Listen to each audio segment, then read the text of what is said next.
Good morning to my laborers here in the front row. It's good to be back here in Texas with all of you all. They bust their ass every day of organizing this state, so do me a favor and give it up to all the laborers, brothers and sisters here.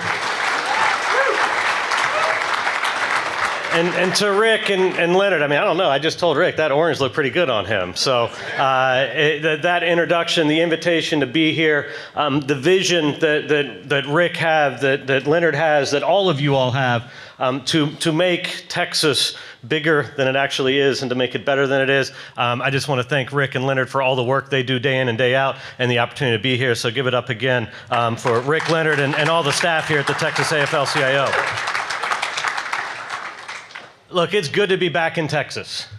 And I haven't said that many times in my career. I've been a labor leader for a couple of decades here and didn't spend much time here. That's probably my fault, right? There's a lot going on in this state. And we've had opportunities throughout the last couple of decades, and some of them came and some of them went, but we're actually spending some time in here now.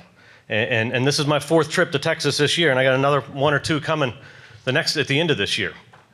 And Rick talked about organizing. Organizing just doesn't happen. You have to have a plan for it. He mentioned that we were down here in May. We had 400 organizers from across North America came into Austin, Texas for a 2 or 3 day, we call it Organizing for Growth. 400 organizers hit the streets. We didn't sit in a conference room the whole conference. We went on job sites. We visited over 100 job sites. Each one of those 400 organizers went out, handed out cards, talked to workers, told them about the advantage of being in a union, told them about what LiUNA stands for and how that we can be a part of their lives and how we can welcome them into our families. That was impactful. It was impactful not only for the community in Austin and the workers who are building Austin today, it was impactful for our organizers from across North America. To see the struggles, to see the strife of what happens on a day in and day out. And I saw it with my own eyes. Texas is not going to be an easy place to organize. And one of the things I learned when I was here and talking in a room, it's pretty cool to be in a room full of 400 organizers, I'll tell you that. And one of the things that they talked about, one of the things that I learned, and one of my big takeaways from that conference, it's not just organizing, it's reorganizing. The state used to be one of our highest market share density states in the country several decades ago. Powers came together. We showed a video. I learned a lot. Right to Work was born right here in this state. That's right. And Texas went from an organized state to an unorganized state, at least in our union. And we saw what happens when the powers that be bring right-to-work laws, who pitted classes of people, whether it was Mexican immigrants against whites, black immigrants against whites, whoever it was, they used race to divide us. Well, we need to use our union cards to unite us.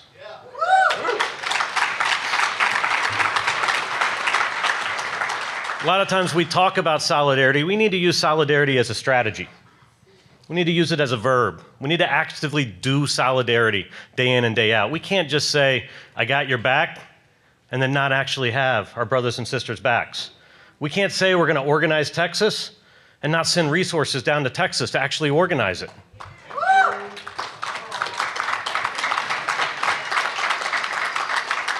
And that's why we have, in our region, it's the Midwest region, 10 states. We have 32 organizers on staff, most of them up in Illinois, Indiana, in the upper Midwest. All 32 of those organizers spend time in Texas once a month now. They come down here, they want to ingratiate with all the work that we're doing at the Southeast District or Southwest District Council, and then to see the challenges that we have and to go organize industry at a time, a job site at a time, one worker at a time. Most of those workers and some of the contractors think that unions are illegal. They don't know. It's not their fault, that's our fault.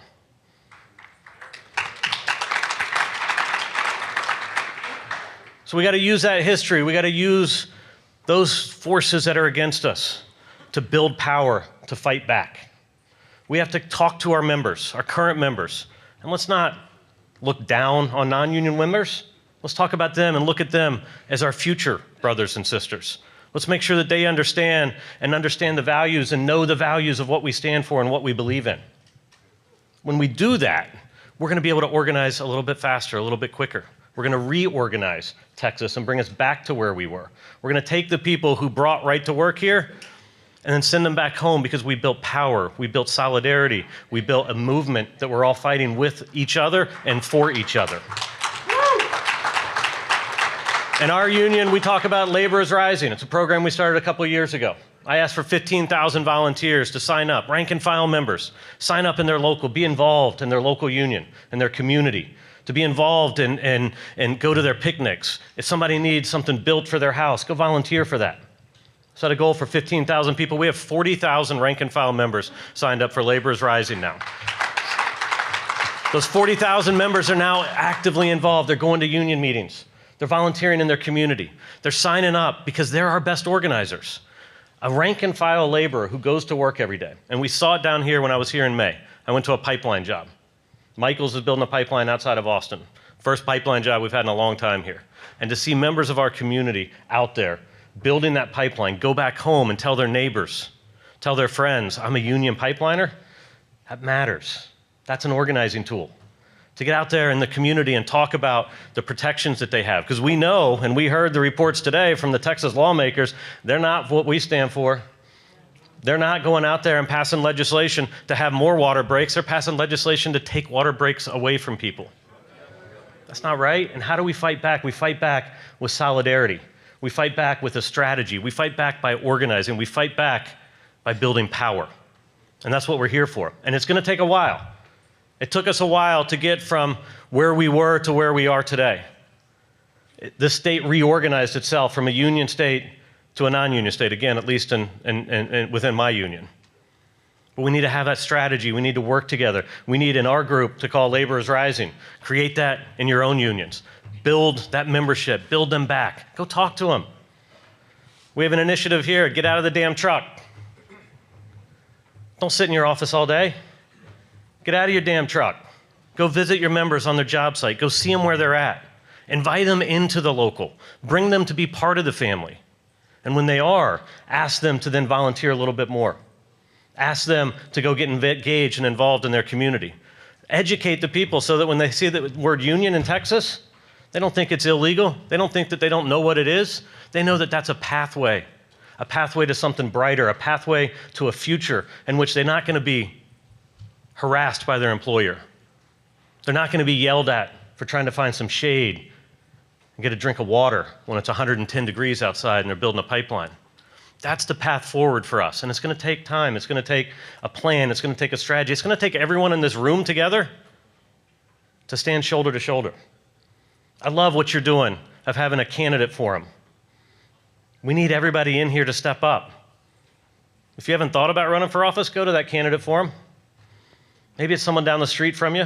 Even if you lose, to be in part of the equation, to be part of a process, whether it's a local election, a state election, to have somebody that's going to represent working families, that's how we build back power in the state. That's how we work together and understand each other's issues. Again, that's where solidarity is a verb. That's where solidarity is a strategy. That's where we use and rely upon each one. And when we have that, we ought to talk about it. And the other initiatives we're doing on top of our organizing is communicating. Don't let politicians be the voice that our members hear. Our members want to see you at their job sites. They want to hear from you. Get out there. Every focus group, every polling, everything that we do. And the best part of my job, day in and day out, isn't sitting behind a desk in Washington, D.C. I can guarantee you that. It's getting out on that pipeline in Austin, Texas. It's getting out onto a vertical construction job in San Antonio. It's going out there and just talking to our members and listening to them. Hearing what they have to say. And when you do that, you build that relationship and you invest in them and they see that you're invested in them. Don't just be a dues collector. That's how we lose our membership. That's how when you look at politics and you say, hey, how can 20, 30, 40, whatever the percent of our members who vote against our endorsed candidates, why do they do that? Because they haven't heard from us enough.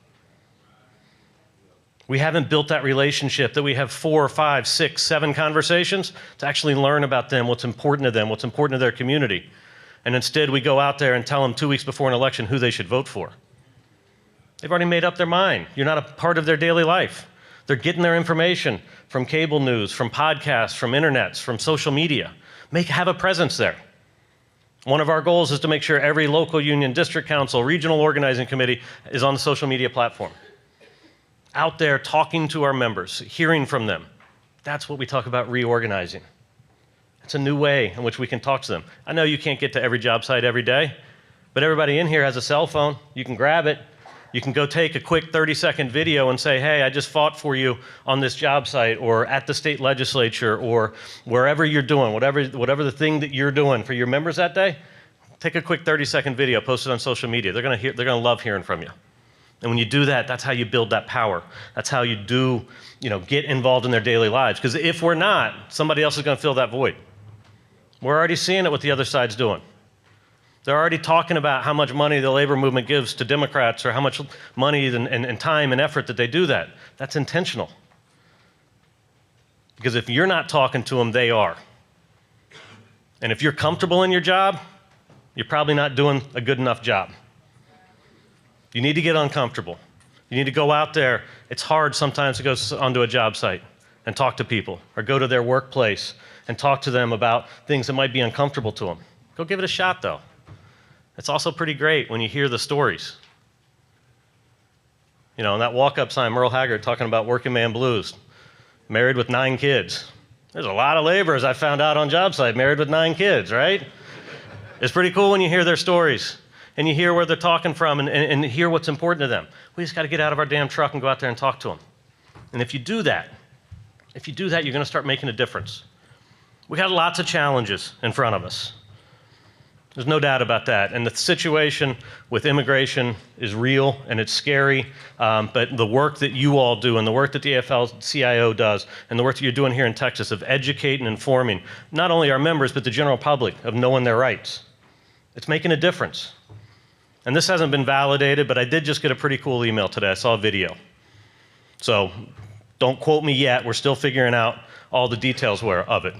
But this can be a very powerful tool, not only in California, but in Texas and throughout the labor movement. A couple of ICE agents showed up to a job site in Southern California this morning. And the general foreman had a cell phone camera, picked it up, put it on, was just carrying it, not in the agent's face. But I could hear the audio and see the agent show up. And the agent said, hey, we're here to check the immigration status. And the business, or the general foreman, the superintendent, the agent, I'm not sure who it was, said, hey, this is a union job site. And the agent said, it's a union job site? And they were doing some curb and gutter work. He's like, yeah, it's a union job site. He's like, all right, so you guys are all good. And he grabbed his partner, he got in his car, and he drove off.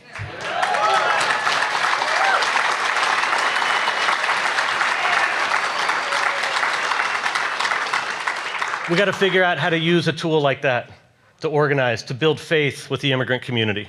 We got to continue the trainings that we're doing to make sure that whether they're members or just somebody that came to this country and trying to make a difference, that they got somebody that's got their back.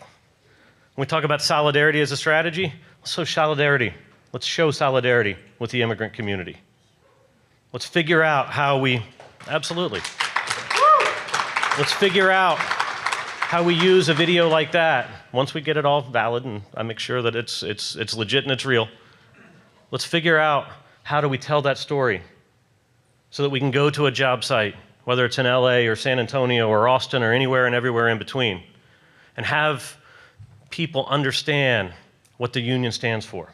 That's how we're going to reorganize Texas. We need a labor movement as big as Texas. We did set a goal of 1 million members. It sounds daunting. It sounds hard. Within that goal, we also found some stats and figures. In Texas alone, right now there's $151 billion of work that we're tracking. $151 billion. And for decades, we've just said, you know what, we'll get what we can get. We didn't have a strategy. We didn't rely on each other. We didn't stand shoulder to shoulder with the rest of the labor movement. That changes. That changes because we've got to, if we're going to get to 1 million members, we're going to get to 1 million members with each and every one of us in this room standing shoulder to shoulder, locked arm in arm, and make sure that we're doing everything we can to stand up, to fight back, to build power, so that when the state legislature meets again to figure out redistricting, they're redistricting to make sure we have more blue districts instead of red districts. to make sure when they stand up that they're talking about unscrupulous employers, or workers that have been exploited for years. That everybody in this room stands together, and it doesn't matter if it's someone from the building trades, a public employee, or anywhere and everywhere in between. An attack on one of us is an attack on all of us. Amen. And when we do that, and when we build this labor movement as big as Texas, we're going to build something great. We're going to reorganize this state and bring it back to where it was. We're going to show a video in 10 or 15 years of talking about how we fought back right to work, not showing a video how right to work was born and built in Texas. It's going to happen because of each and every one of you, for your dedication. We're all organizers. Get out there, talk to your members, organize together, fight like hell together, and when we do that, we'll get to our 1 million members. Everyone here in this room's union will grow, and when you grow, you build that power, and when you build that power, you build voices for the people who don't have a voice on those job sites today. So thank you for what you do day in and day out. I can't wait to come back to Texas. I'll be back here in a couple of months and continue to see and stand shoulder to shoulder with you. If you need somebody, the laborers have your back. Thank you all very much. Have a great rest of your conference.